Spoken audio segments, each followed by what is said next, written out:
Welcome everyone to the 39th meeting of New Directions in Group Theory and Triangulated Categories. Today our speaker is Entova-Aizenbud from Gurion University, and she'll be speaking to us about representation stability for GL and FQ.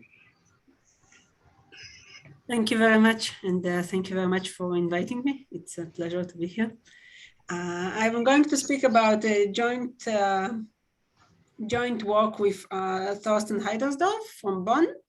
So this is work in progress, but I would like to say some of the things we have done so far.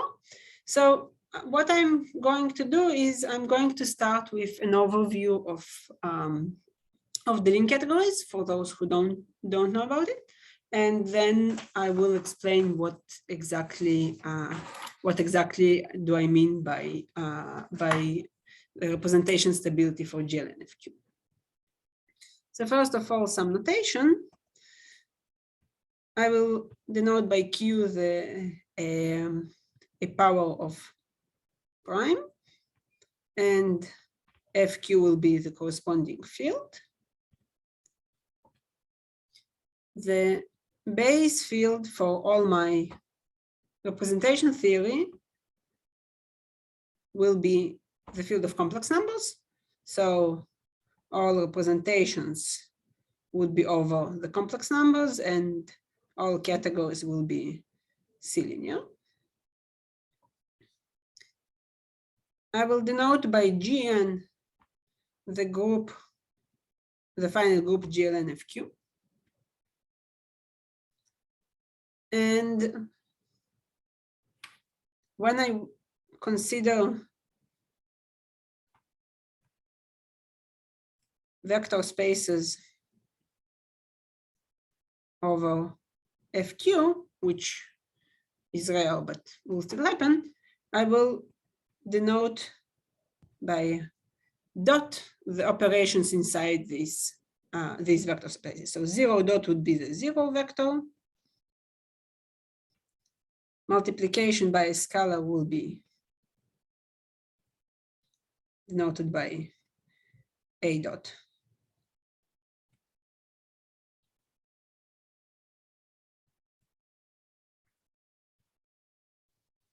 And addition of vectors will be denoted by addition dot.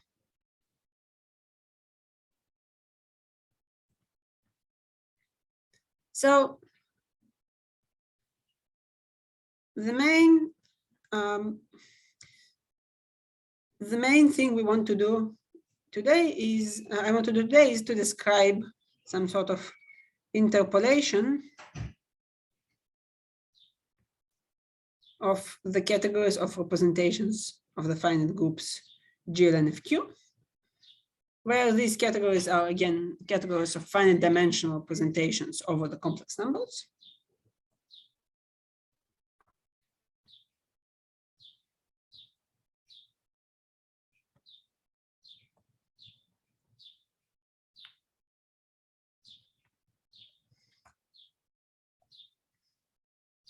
So what do I mean by interpolation? A few words about the Deligne categories.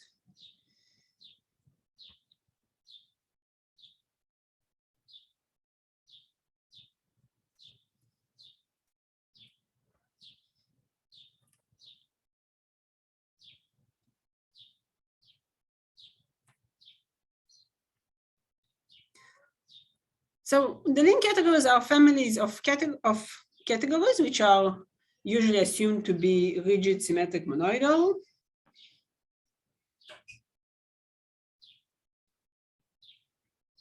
And this family are families depending smoothly on a parameter or sometimes several parameters.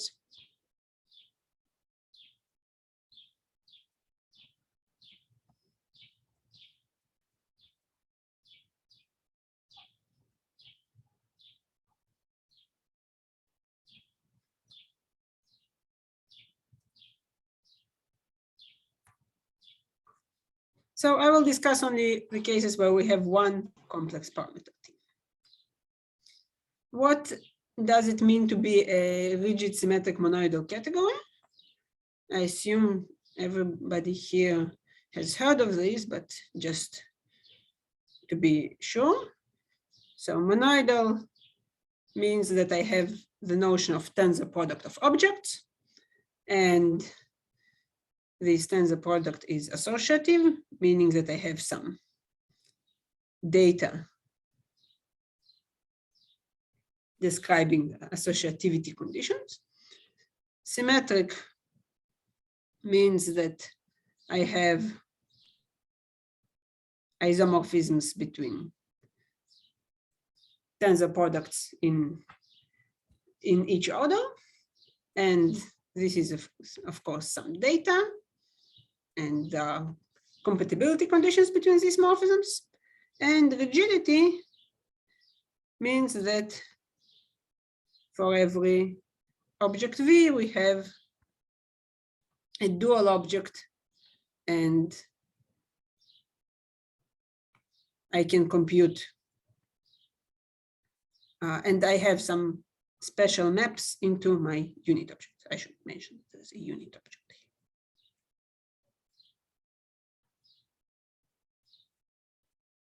Start this.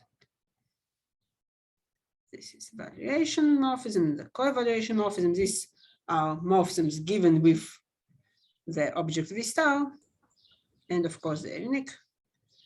And the main thing which we can get immediately out of rigidity is the notion of categorical dimension.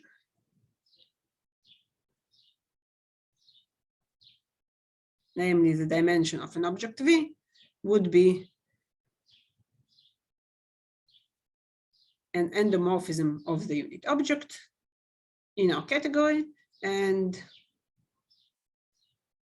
all our categories will have that the endomorphisms of the unit object are just the base field. So in all our categories, the endomorphisms of the unit object will be just complex numbers, and in particular, the categorical dimensions will be complex numbers. So, two examples of Deligne categories. These are due to Deligne. The first of them also defined actually in the original paper of Deligne and Milne. And since then, these have been studied quite a lot. And a lot of things can be said about them. So can I just ask a question? Yeah. So you don't assume anything on how it's generated, and you don't assume any universal property? So far, I haven't given any definition. I just give. So this is not okay. You didn't define what the Deligne categories. I don't want to define what are the Deligne categories because there are so many different ones. Good. I just want to explain what kind of examples we are going to see. Okay, perfect. So, yeah. So I will give two examples of the Deligne categories, which are basically families of these nice rigid symmetric monoidal categories depending on a parameter. So you listed some properties which the Deligne category should have. Yeah, good. Exactly. Mm-hmm. So the first example is the following family. It's called rep GLT. I will write here C inside. So this is a family depending on a complex parameter T. And this family should interpolate, and I'll explain in a moment what do I mean by this, the categories of representations of the general linear groups over the complex numbers. So what do I mean by when I say that these categories depend smoothly on a parameter? Well, the dimensions of objects in these categories can be described as polynomials. Now, in T, what does this have to do with depending smoothly? So the idea is that we can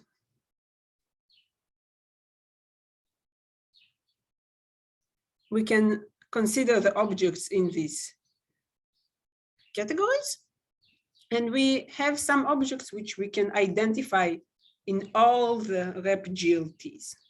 Once we identify them, the dimensions of these objects will be polynomials in T, approximately, because there are some singular cases when these polynomials will not give the dimension precisely. So morally, dimensions are polynomials in T. And specifically,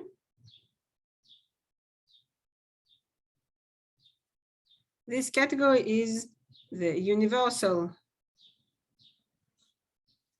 rigid symmetric monoidal category generated by an object of dimension T. In fact, I can say this is a universal symmetric monoidal category generated by a rigid dualizable object of dimension T. So what does this have to do with interpolating the categories rep GL and C? We know that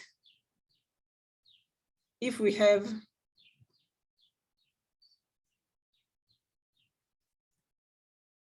a category of the form rep G for some group G,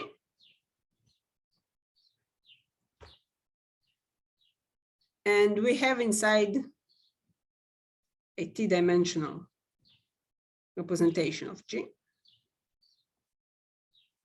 where T is now a non-negative integer. Then this representation is actually given by a homomorphism from G to GL and C. And so we will actually get a functor from rep GL and C to rep G. So the categories rep GL and C are universal among the Tanakian categories, which have a fixed object of dimension, so I should put here n, of dimension n. And the Deligne categories would interpolate this in the sense that now we have a family of categories, and for each T, the category which we see here is universal among all the symmetric monoidal categories, not just the Tanakian ones,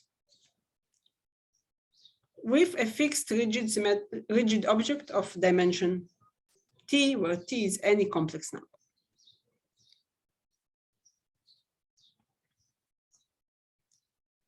So this is nice, but still it would be even nicer to see some more specific way to explain what is this interpolation, what means does this interpolate. And indeed, if we consider this universal property, we can take T to be a non-negative integer and ask, well, what happens when our symmetric monoidal category is just rep GL and C? In it, we have the n-dimensional representation, which is a dualizable object of dimension n. So we should have a functor from the Deligne category to rep GL and C.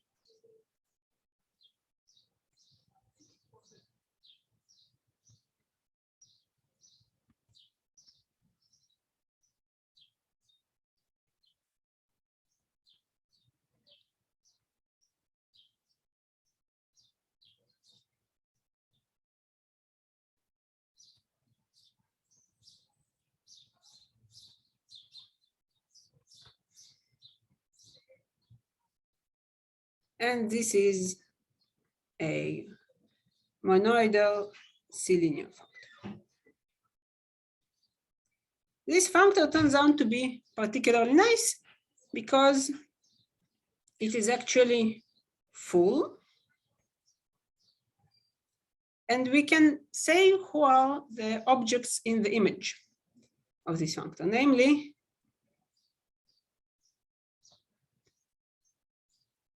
we have in the image the n-dimensional representation, which we see, which was used to define GLNC, right? Which was used to define this functor. And of course, we have all its tensor powers. So the objects in the image would be tensor powers of the defining representation.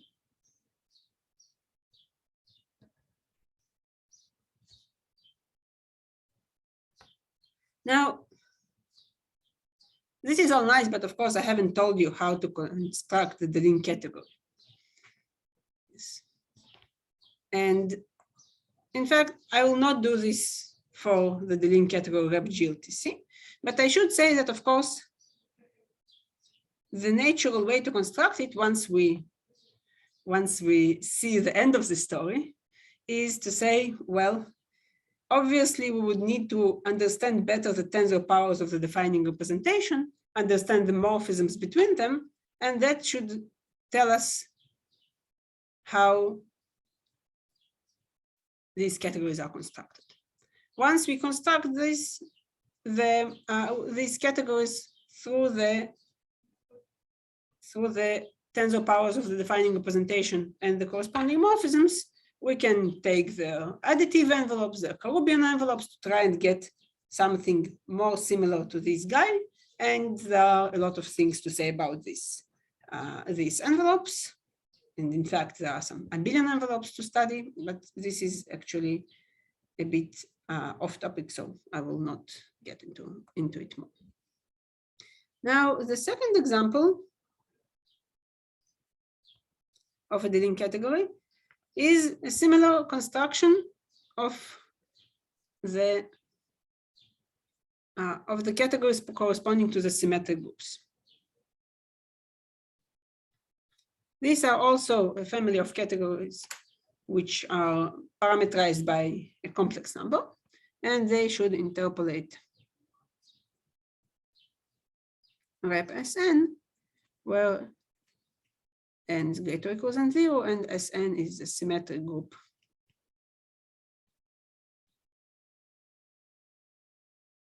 on n letters.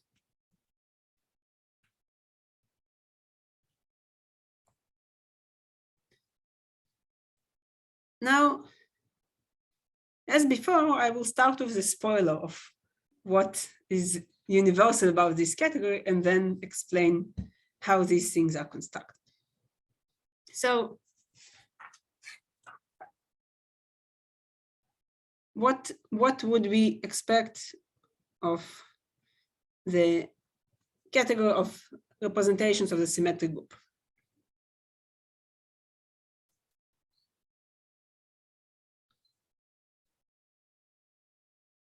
Well, here is the thing. If we have a group G acting on a finite set X, then of course we have a homomorphism from G to the symmetric group on X, namely all the automorphisms of this finite set. And so we have a functor from rep Sx to rep G. So in this sense, the category of representations of a symmetric group is universal among the Tanakian categories, where we have the group G acting on a finite set X of the corresponding size. So, universal property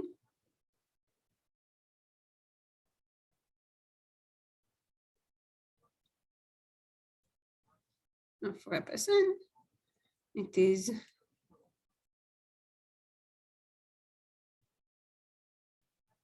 universal among pairs rep G and finite set X with an action on G, where the size of X is n.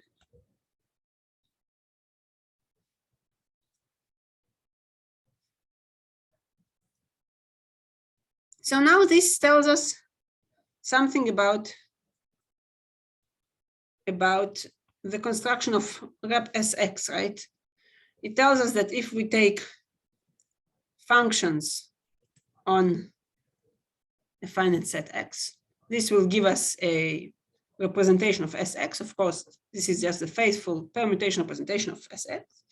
And the entire category of representations of symmetric group can be built from this representation by taking its tensor powers and direct sums of tensor powers and direct summands of these direct sums, etc., etc. So, idea rep Sn is generated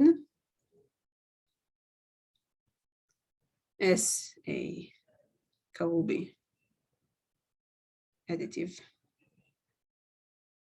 tensor category, symmetric monoidal category, by the object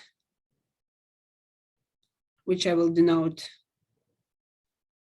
Hn, and this is the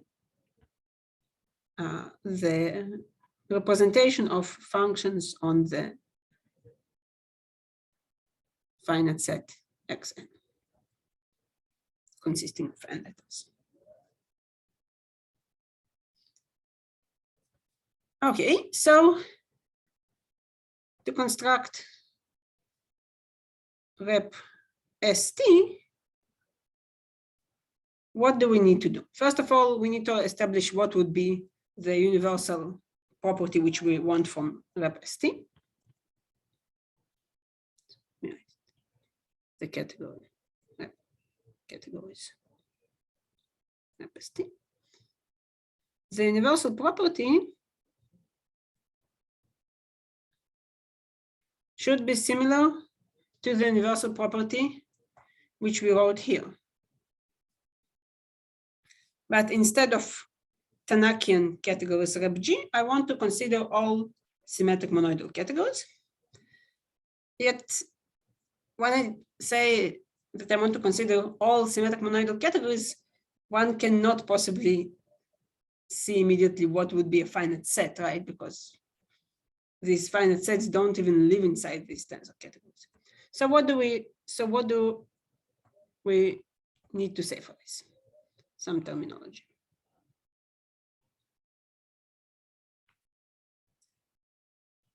If I have a symmetric monoidal category T, then in such category I can consider commutative algebra objects. This is the category of commutative algebra objects. Inside, usually they are considered to be not just rigid, but all of them. And of course, the morphisms will be homomorphisms of algebra objects. Now, if I consider this category of commutative algebra objects, by the way, maybe I should say a little bit what do I mean by commutative algebra object. Commutative algebra object is the following thing. It's an object A in T or in int T, depends in the int completion of T, depends what we want, together with a multiplication structure, which is just a morphism from A to a unit in this algebra, which is just a morphism from the unit object to A, And we want some relations. What would be the relations? Well, the relations would state that M is associative, namely M times identity composed with M would be the same as M composed with identity times M. I would also ask it to be commutative. So if I take A times A and I swap the order of my summons, I get again A times A, but this isomorphism is non-trivial. Or at least it might be non-trivial. And then I apply M. Well, I require this to be the same as applying M from the beginning. And I also require epsilon to be the unit. So this means that M composed with epsilon times identity would be just the identity, and the same goes when I compose M with identity times epsilon. So this is a commutative algebra object. Where, oh, I see here a question, what do I mean by int t? Well, I mean the int completion of my category, but in fact, I don't really want to get into this because I will never use non-rigid objects A in this talk. But yes, in general, you often want to consider infinite dimensional algebra objects, and we usually want the original category T to be rigid. So objects in T would only be analogs of finite dimensional algebras, and if we want to go into the world of non-finite dimensional, infinite dimensional algebras, we would have to take the int completion. But yeah, this is not going to be the case in our talk. Everything is finite dimensional here, and we are lucky. So, okay, so this is the category of commutative algebras in T. And then we have the opposite category, which will be called the category of schemes. These are, of course, analogs of affine schemes, yes. And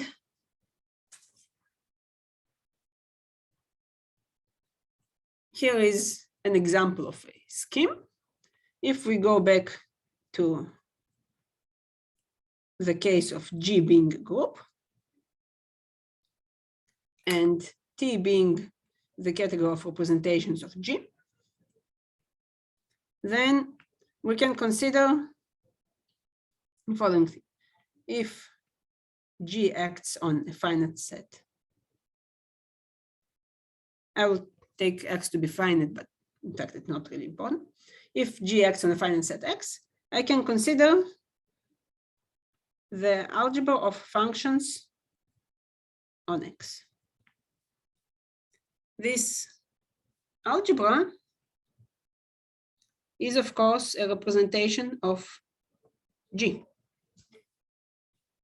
And it is, in fact, an algebra object in RPG because the obvious multiplication and unit structure are G maps. So this is actually not just a representation of G, but this is an object in the category of commutative algebras in T, where T is my category of representations of G. And so X would be in the category of schemes. Now, in this case, X is actually a set. Of course, when I consider this construction upstairs, this general construction, the left-hand side was a category of objects in T, so the right-hand side will not necessarily have anything to do with sets. But we will still say that for an algebra A, the corresponding object in the category of schemes of T will be denoted by spec A, of course. And in here, X would be the natural analog of spec. And then, yeah, the natural is a spectrum of A. Okay, so now what happens if X, if we consider this X and it is finite? So far, we really haven't used the finiteness much.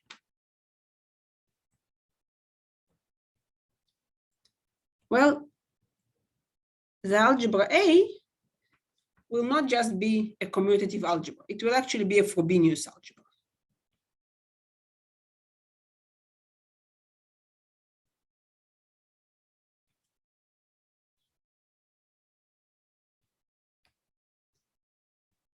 So what do I mean by Frobenius algebra?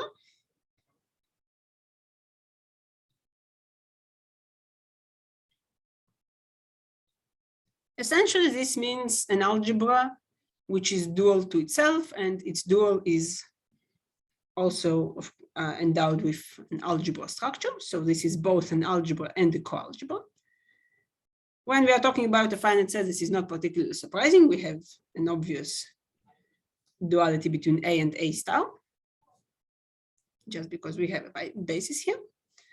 So what is a Frobenius algebra?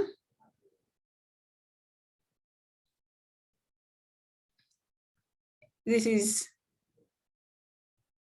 in a vector space A together with an algebra structure and a coalgebra structure.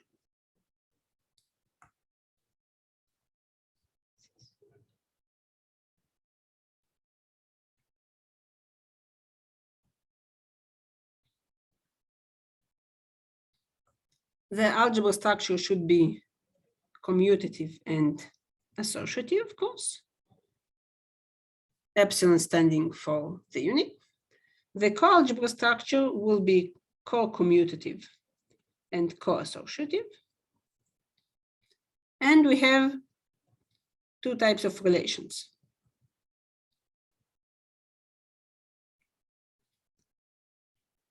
First will be called the Frobenius relations, and the second ones will be called the special relation.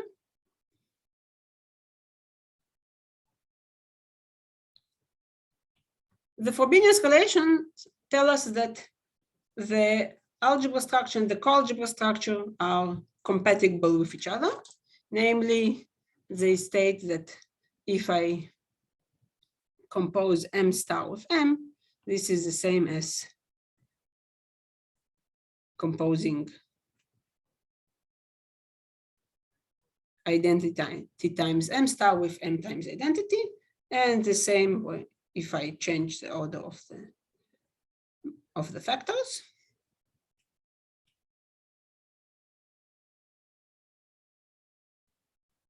So this is some sort of compatibility. And the special relation tells me something which is particularly useful to compute dimension, namely that M composed with M star is actually identity.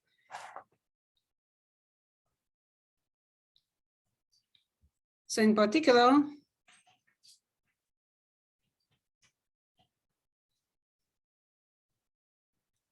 I can say the following thing. If I want to compute the dimension of my Frobenius algebra A, this is the same as computing the composition of epsilon star with epsilon. Now, what is the Frobenius algebra structure?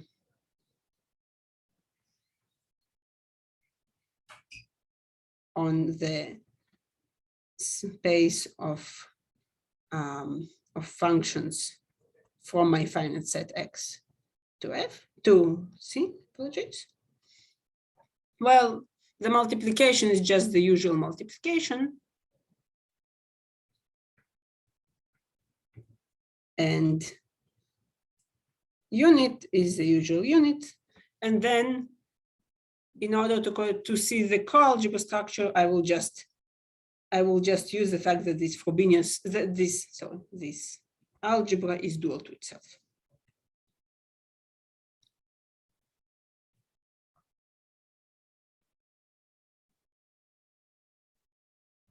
So basically, if I take two elements, x and y, x, then the multiplication will be, the multiplication of the delta functions will be again a delta function if x is equal to y and 0 otherwise. And of course, the co-multiplication, and the co-multiplication will just give me delta x times delta x. Okay, so why is this useful? So we'll have the following notion in a general tensor category. Among all the commutative algebra objects in the tensor category, we have the subcategory of Frobenius algebras. And since commutative algebras corresponded to schemes, the Frobenius algebras, this would be objects in T with compatible algebra and coalgebra structure, which satisfy these morphisms. So Frobenius algebra objects are defined exactly as Frobenius algebras, but now A is an object in my tensor category.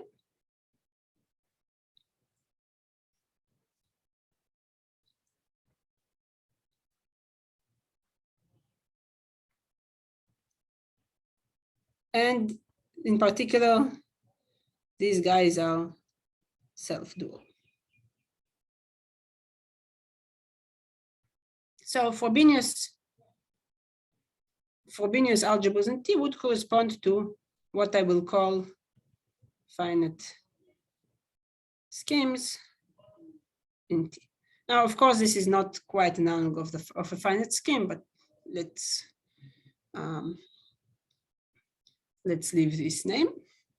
And so these finite schemes would be analogs of finite sets on which a group acts. So now we can go back to the universal property for the Deligne category rep ST, namely, this is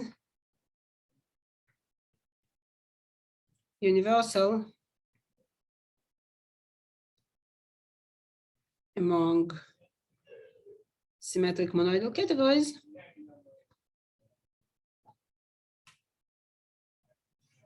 with a Frobenius algebra object of dimension equal to T, or equivalently, this is universal among symmetric monoidal categories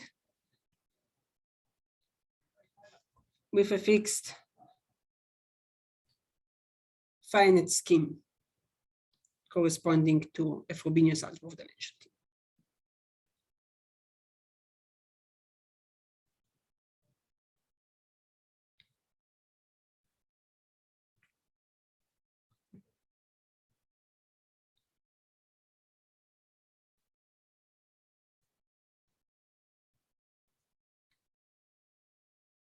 So I will denote by O of X the algebra corresponding to the finite scheme X, and I require that the dimension of this algebra will be T.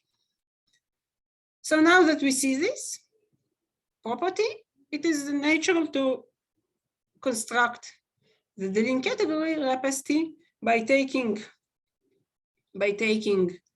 a Frobenius algebra object of dimension T and defining defining a category whose objects are tensor powers of this guy, and the morphisms will be morphisms which will be analogous to the morphisms between the tensor powers of the permutation representation of the symmetric group. So again, once we know what kind of universality we want, one can guess how to define these categories via a fixed set of objects and morphisms between them. So this universality property and of course the construction of rep ST is due to Deligne. And what I want to talk about is actually an analogous statement for the general linear group over a finite field. So now, main example of Deligne categories for today.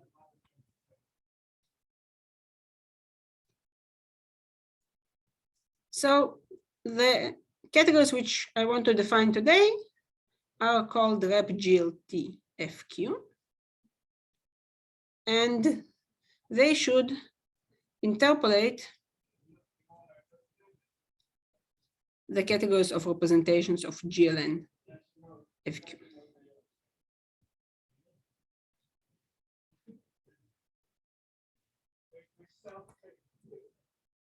Again, T will be a complex number. So I should say right away that these categories have been constructed before by Friedrich Knop.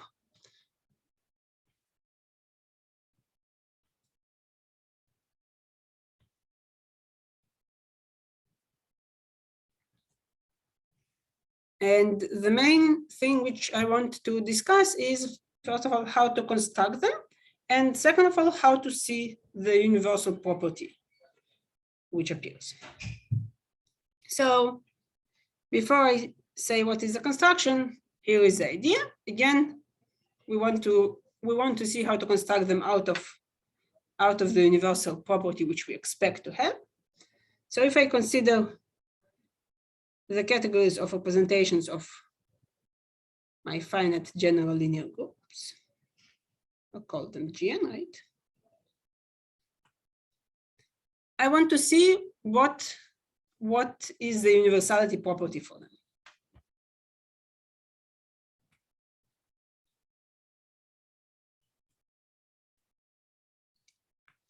And of course, this is something which we can guess pretty easily, right? If we have group G and G acts by FQ linear transformation on some vector space V over the finite field FQ, then we have a homomorphism from G to GLV, the finite general linear group. And so we'll have a functor from rep GLV to the category of representations of G. In particular, if V is just FQ is an n-dimensional space over FQ, we get a functor from rep GN to rep G. And as usual, these functors are just restriction functors, right? So they respect direct sums and tensor products and everything we want. Okay. So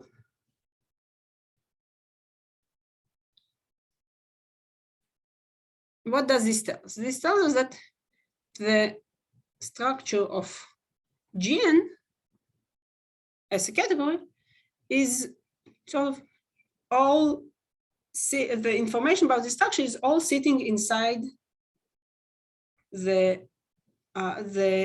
information about the representation on the functions of this guy. So this means that rep Gn is generated by the space of functions on this guy. So I will denote now by xn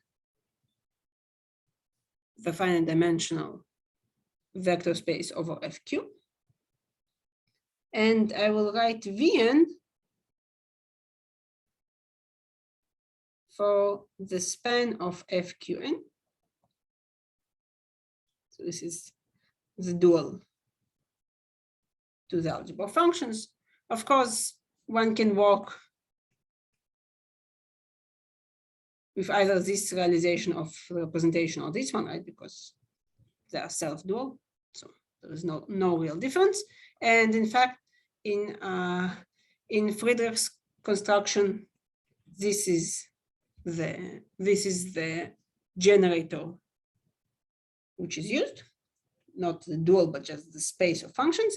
I will use this generator just because it's a bit easier for me to write down the morphisms, but both are good, and this one is actually more geometric, right?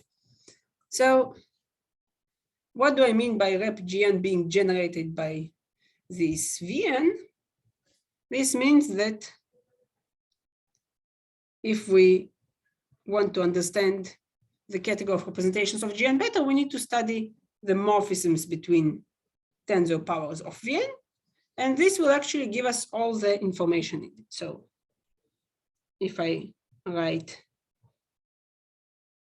Kn, sorry, Cn, to be, if I denote by Cn the full subcategory of rep Gn,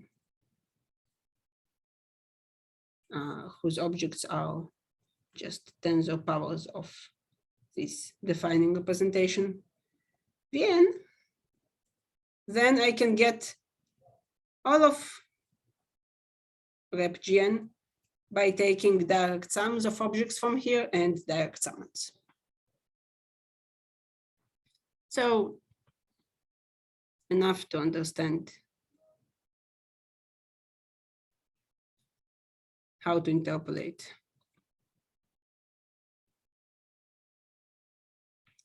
Cn, and then we can use abstract category machinery to sort of add direct sums and direct summands to get an interpolation of rep G.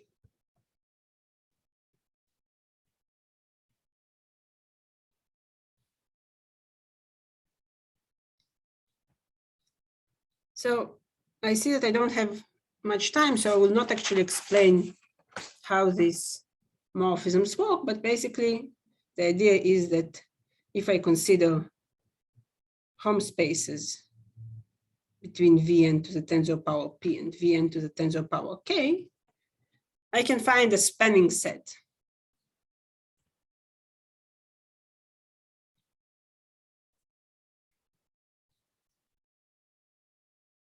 of morphisms which are numbered by fq subspaces in fq to the p plus k. And why do I want to consider this spanning set? Well, when constructed correctly, the composition of two such morphisms will actually give me again a morphism of the form f some subspace of, well, fq to some power. So if R is a subspace of fq to the p plus k, and S is a subspace of fq to the k plus L, then I will get in the composition a subspace of fq to the p plus L times a scalar.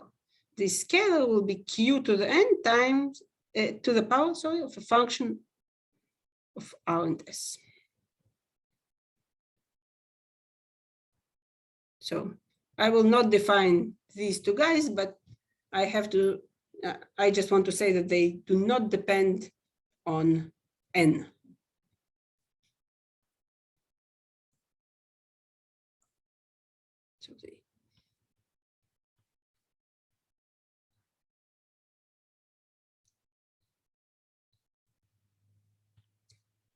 So why is this good? Because now we can say, well, we have here a parameter q to the n, and this composition depends, the composition of the set of the morphisms fr depends polynomially on the parameter. So we can actually define a Deligne category in the following way. If I fix T to be a complex number, I define a category whose objects are numbered by non-negative integers. They would be analogs of the tensor powers of my defining representation. The morphisms will be labeled by will be spanned by these FRs in a sense. What do I mean by that? So harm from P to K would be just the span of a certain set FR of morphisms FR.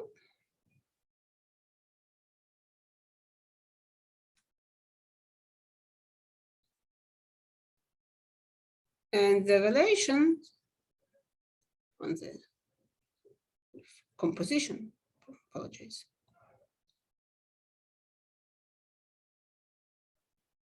would be given as follows. When I compose two such morphisms,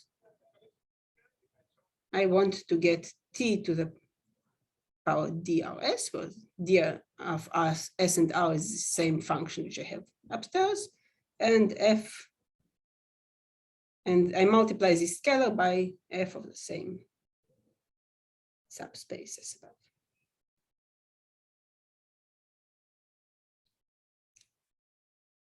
And I can define tensor structure by saying that multiple tensor products of two objects are just given by adding these integers, and tensor powers, so tensor products of morphisms are given by taking products of the corresponding spaces.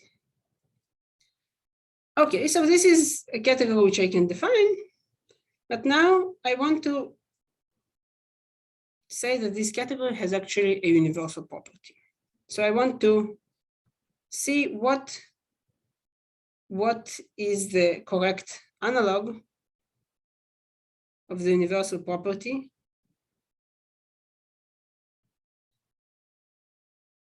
which I had here.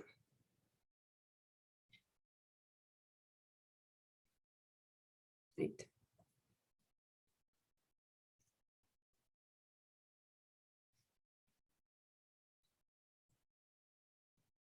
So the correct analog is as follows. We have generating morphisms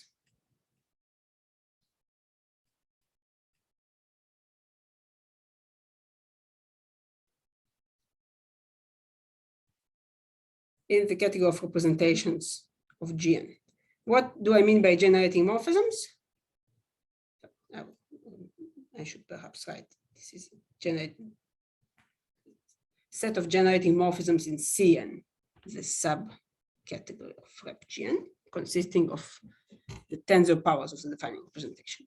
So when I say generating morphisms, I mean morphisms which generate this category under tensor products and compositions. So here are the generating morphisms. I have morphisms m star, epsilon star, which give me a Frobenius algebra structure on Vn, right? And in particular on Vn star, which was just functions on my defining set Xn, right? FQ linear vector space of dimension n. Why do I have this Frobenius algebra structure on Vn? Because Xn is a finite set.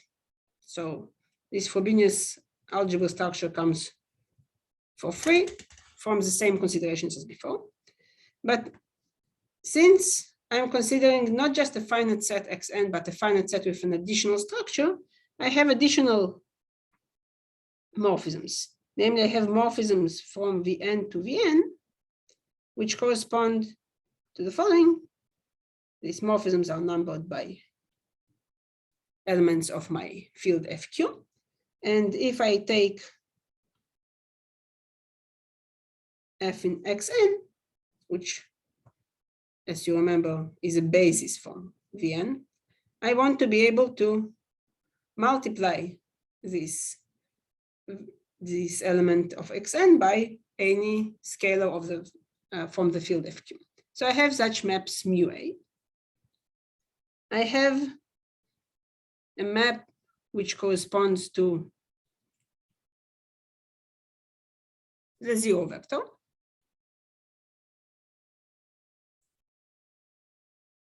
In Xn.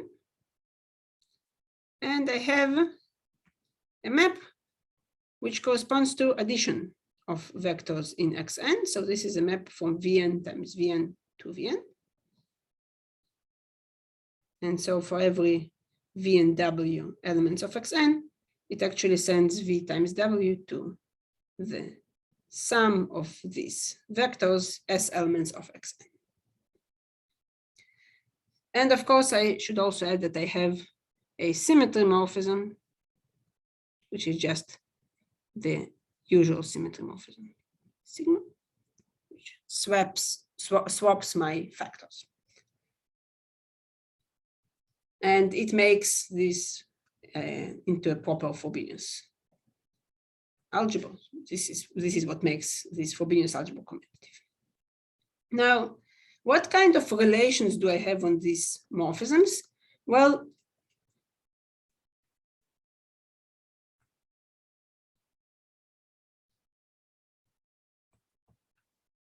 there are a few. First of all, I want this Frobenius algebra structure. So this gives me some relations on m star, epsilon star. These are exactly the same relations as before. But also I want to have the following. Vn was naturally the algebra which was dual to the algebra of functions on Xn. So Vn has a coalgebra structure coming from the finite set Xn. So if I want to say that these guys, this multiplication by scalar, the zero vector and the addition come from an FQ linear structure on Xn, I actually need to say that all these maps are morphisms of coalgebras.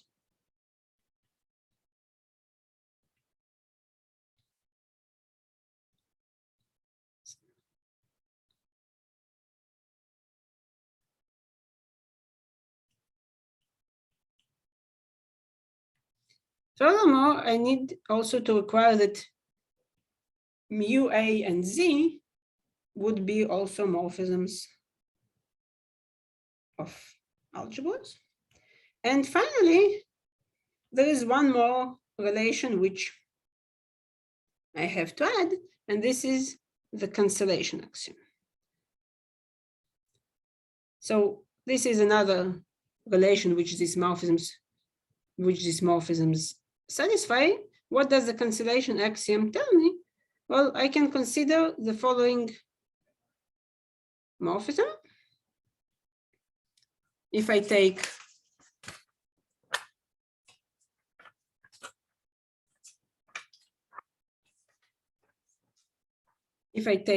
three vectors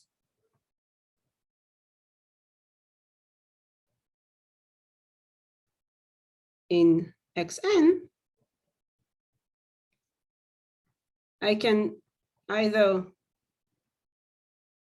add two of them and ask whether this will be equal to the third one. Let me write it here.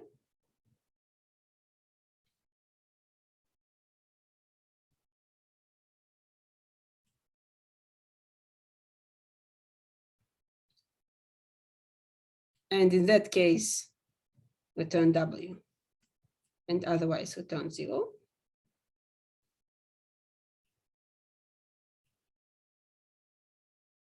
Or I can consider a similar map, which actually checks whether V is equal to W minus U.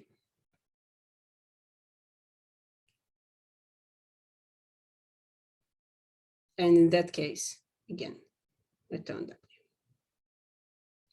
And in order to make this, in order to say that these guys are equal, I need to impose some relation on the morphisms which I see upstairs.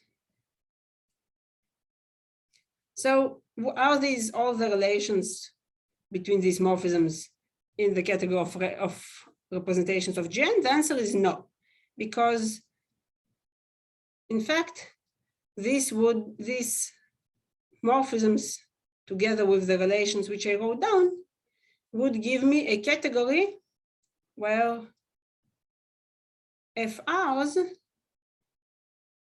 form a basis of this home space. But in Gn, FRs would not be a basis, but just a spanning set. They are often linearly dependent.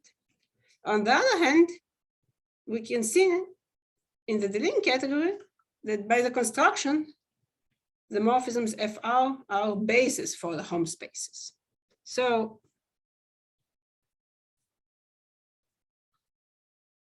here is the theorem, and I will stop after this. So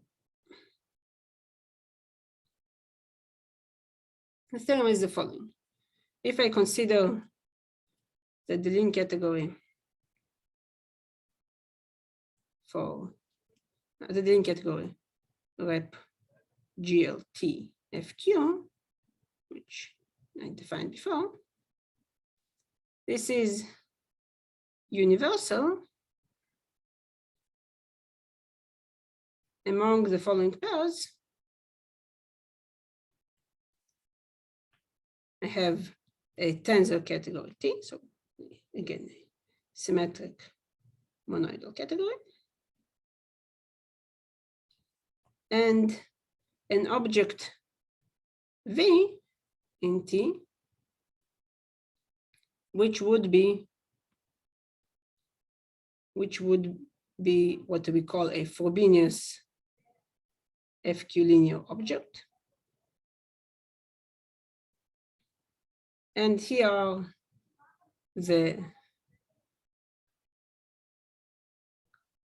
here is the definition of a Frobenius FQ linear object.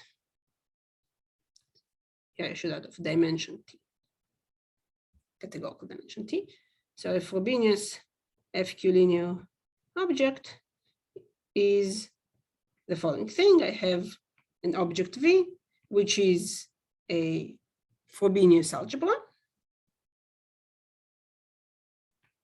and it has these additional morphisms, which are called mu Z and addition, and these should satisfy the same relations as above.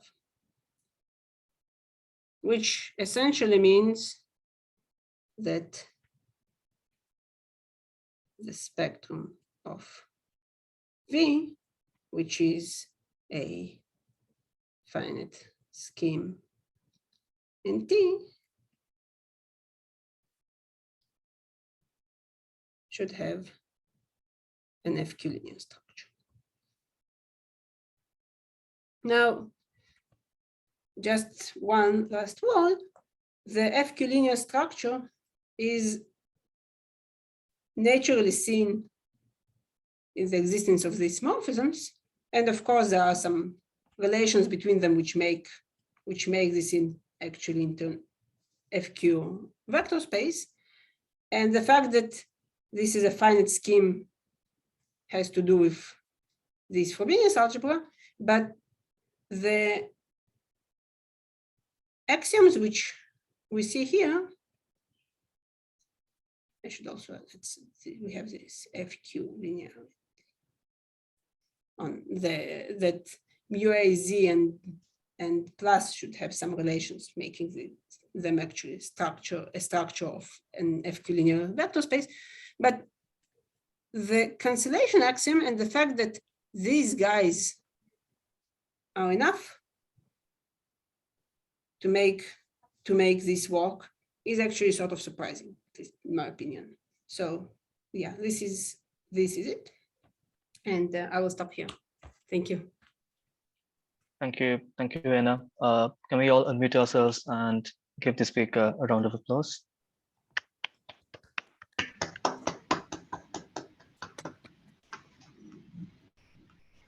Okay, if you have any questions for the speaker, you can either put them in the chat or unmute yourself and ask the question.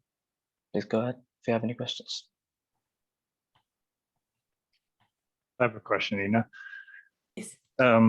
So when this presentation of this category, does it look something like the partition category with decorations and extra morphisms?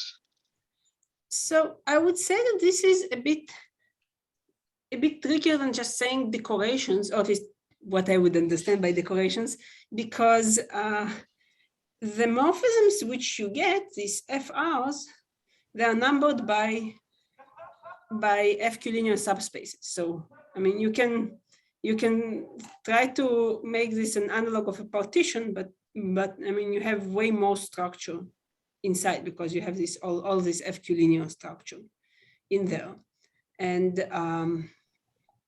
so when one studies the Deligne category for ST, you would actually have morphisms which are labeled by partitions of sorts, right?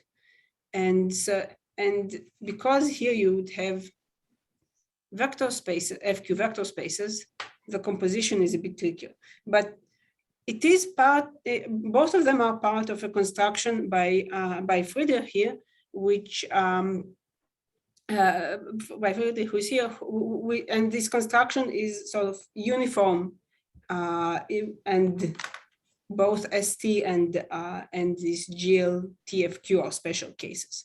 So this involves a notion of a degree of epimorphism in an abelian category. So if you start with the category of vector spaces over FQ, you can consider some notion of degree of epimorphisms there, and that would give you a construction analogous to partitions of finite sets which are needed for the Deligne category. Okay, I thanks. hope this makes sense. Thank you, Alistair. Do we have any other questions for Ina? Could you explain again this cancellation axiom? Yes. Let me write it down properly, because this is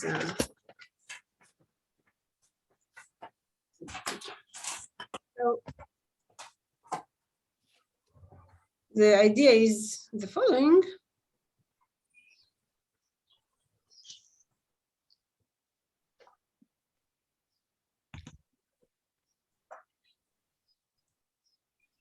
If I consider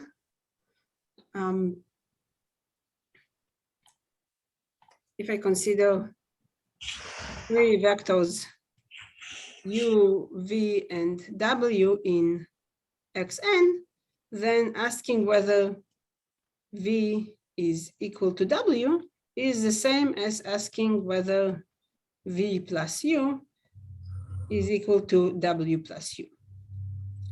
And this is, I mean, when we think about this as operations on a vector space, this is obvious, right? Because this is a property of equality. But when we try to translate these statements into statements about the span of xn, for instance, then we have to say something about what equality means now. And what does equality, how do we translate the notion of equality?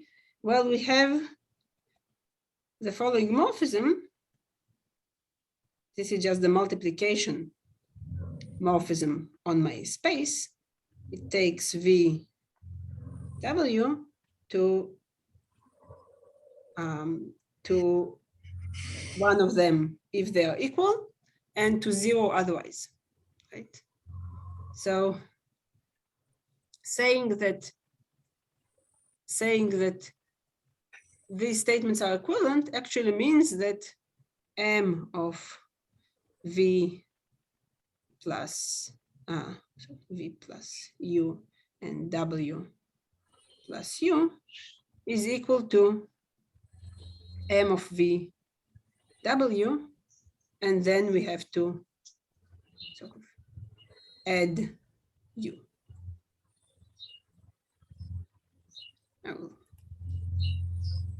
I'll write it this way. So if I want to describe this as an actual condition on the morphisms, I would have to write it as follows. I would have to write m composed with addition times addition, composed with identity times m star times identity. The m star actually means that I put the same u in both parts. This should be equal to addition composed with identity times m star. So this is just adding u here, and composed with sigma times identity, where sigma is my swap. Vu goes to uv. So this is the cancellation axiom. And it is, I mean, it's very natural when we think about it as part of, as some statement about elements of xn, but once we translate into these finite schemes, then we really have to add it, because it's not something which we will get automatically out of the conditions on m and m star, for instance. But couldn't you simply add another operation, which is just u goes to minus u? I can, but still, I mean, you cannot really replace these, because this statement actually says something like that, that equality respects addition of the same objects, right? Mm-hmm. And so, I mean, you can add an operation, but the operation is not really necessary, right? The operation is just adding the negation of u. This is something which is already built into our operations. On the other hand, the idea that when you add the same quantity to both sides of an equation of an equality, you get an equality, is not part of being a Frobenius algebra or anything of this sort. Okay. As far as I can see. Another question, I mean, it's there's a usual problem with defining an object by generators and relations is to see that the set of generators and relations are enough. Is Yes. Is that very complicated? It's, well, it's pretty technical, but the thing which is nice is that these guys are, since they come from an FQ linear structure on a set, they can be expanded into sort of linear algebra on the tensor powers of Vn. Since the tensor powers of Vn would correspond to xn to some power, right? As I said, this is the same as adding xn over fq with itself k times. And so studying these morphisms on tensor powers of Vn is actually analogous to studying just some linear algebra on FQ linear algebra on these guys. And this is doable, yes. So I was somewhat surprised that we managed to find a relatively short amount of axiom of relations which are needed, but this is the case. Thank you, Frederick. Thank you. And do we have any more questions for the speaker? Sorry. Go ahead. Go ahead.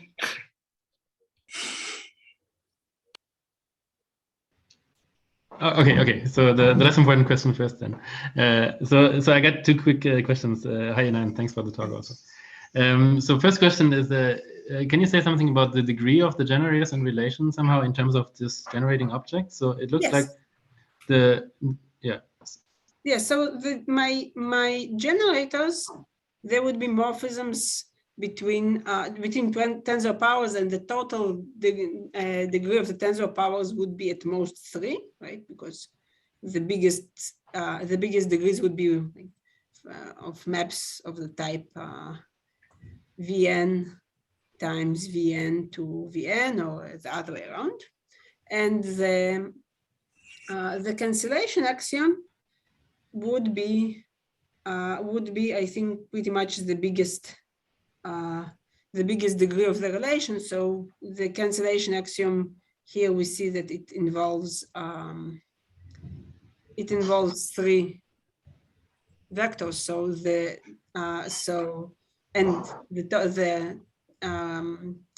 result is another vector. So the total degree is 4. And as far as I remember, this is pretty much the maximum which you get. So this is really very. So maybe saying that these guys are morphisms of coalgebras would be a bit more. So the addition would probably be. So the addition will be of degree 6, but this is just. When you say that the addition is the morphism of a coalgebra, we basically want to say that if you take the coalgebra Vn times Vn, this has a map. M star.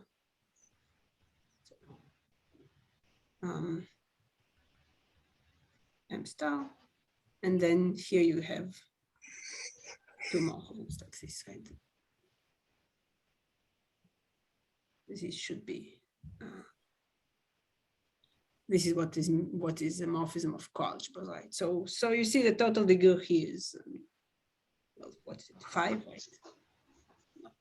Not too bad.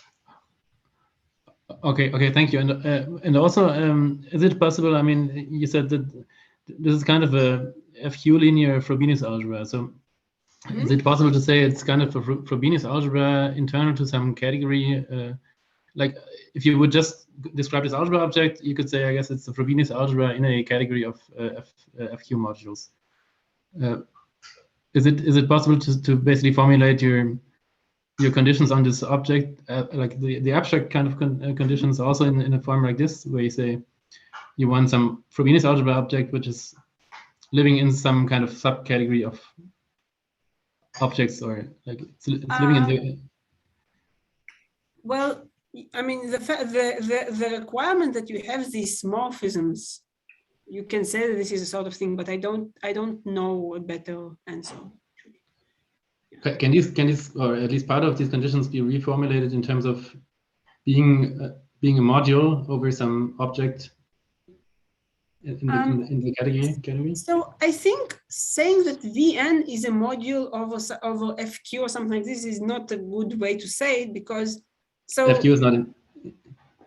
Yeah, no, you can say, I mean, you can consider the action of Fq, this is a finite field, but somehow Vn would not be, even when you consider the classical situation, right? Vn is not really a good vector space over Fq, right? Because it has this structure of a sort of Fq module, but not an Fq vector space in some sense. Right. Because even the zero vector is not the same, right? So this is not really, I don't think this is a good way to look at it, but I think the right way to look at it is that you want the spectrum of your Frobenius algebra to be an FQ vector space, and here saying that it is an FQ vector space is actually just a statement about objects, right?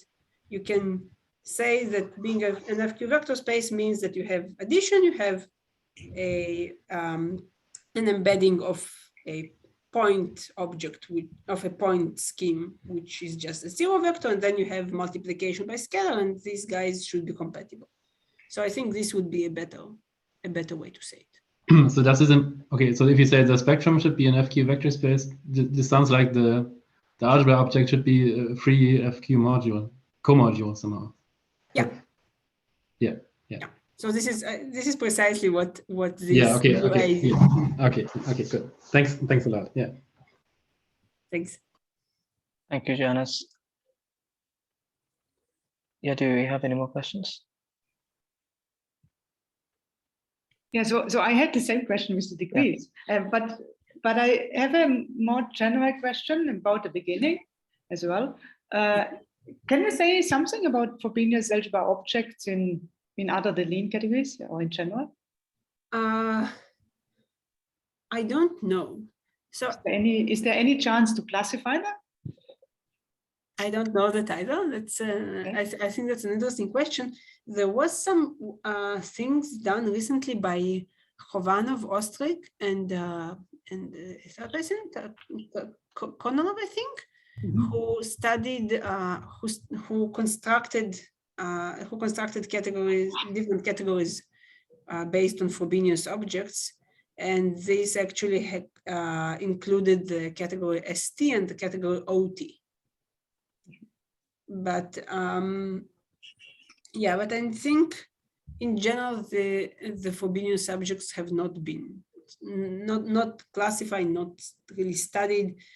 You do have this universality property of ST, which tells you that basically whenever you have a functor, you have a Frobenius object, and whenever you have a Frobenius object, you have a functor. So this actually helps for different things. But I mean, yeah, but this is not very close, I think, to what you're asking.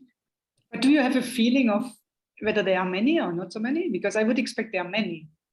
I would expect that there are a lot, because I mean, you know, the symmetric group acts on plenty of finite sets, right? So whenever we have a finite set built out of the defining action, yeah. So that would be it. For instance, I mean, well, of course, the tensor powers of the permutation representation corresponds to product powers of the defining set xn, right?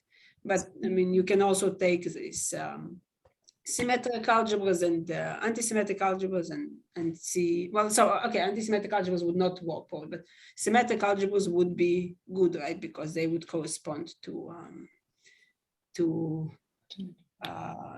sort of subsets in our set, etc. Frederick? Just a comment on this.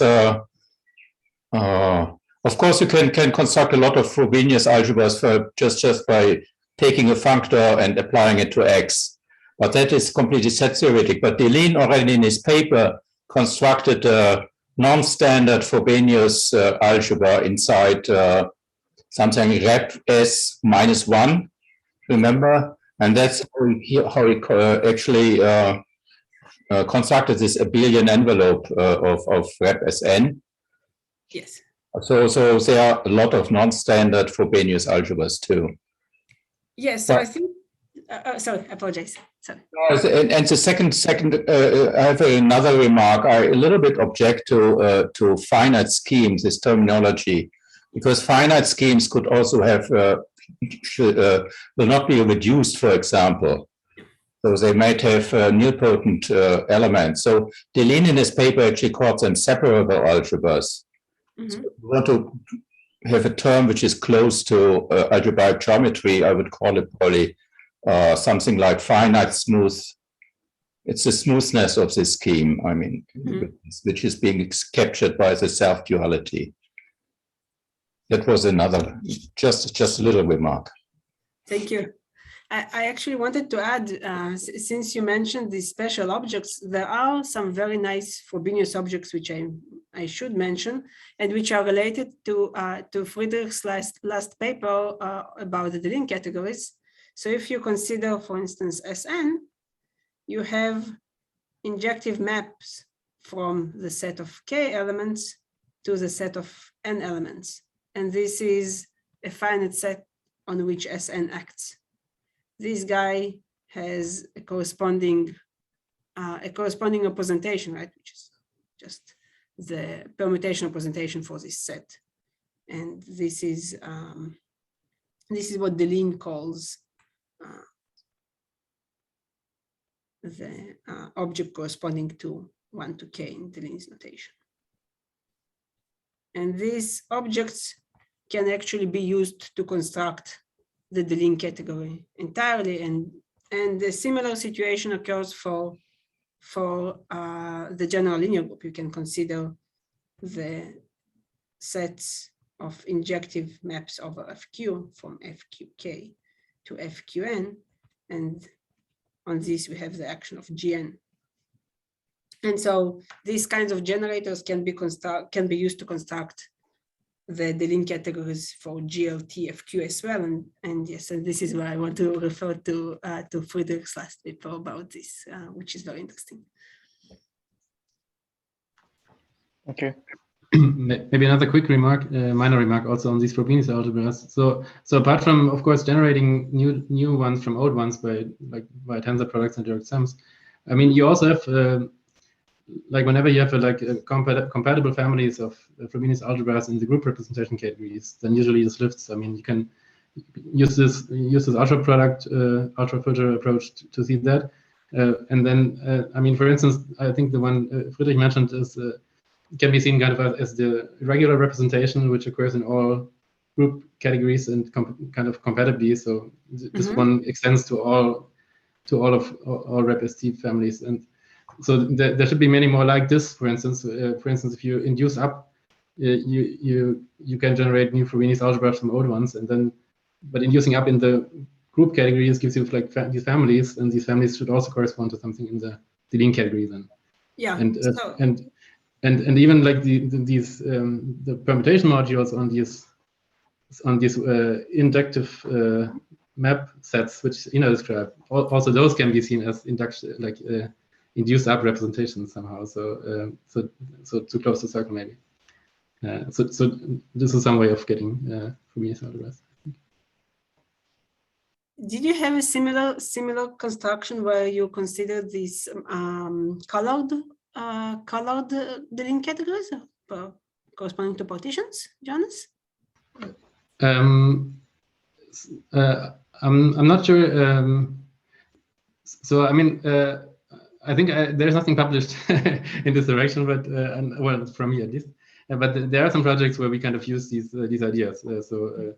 So also like these induction functors, and then they automatically will kind of generate Frobenius algebras because they usually turn out to be Frobenius monoidal functors, so they preserve Frobenius algebra objects.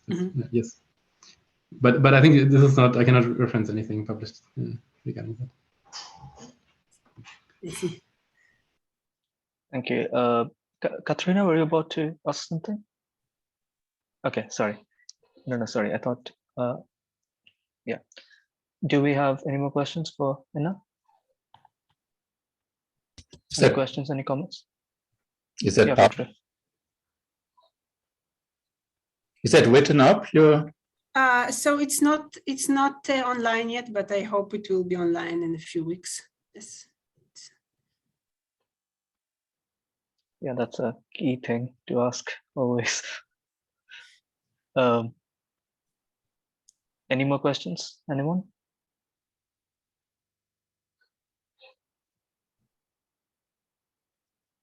Okay, if there are no more questions, let us thank the speaker again.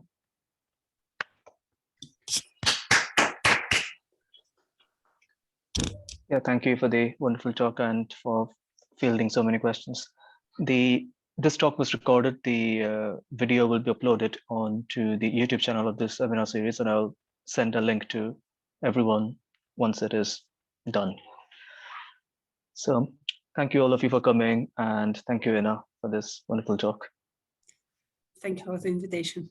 It was a pleasure. No problem. Bye-bye. Thanks, Ina.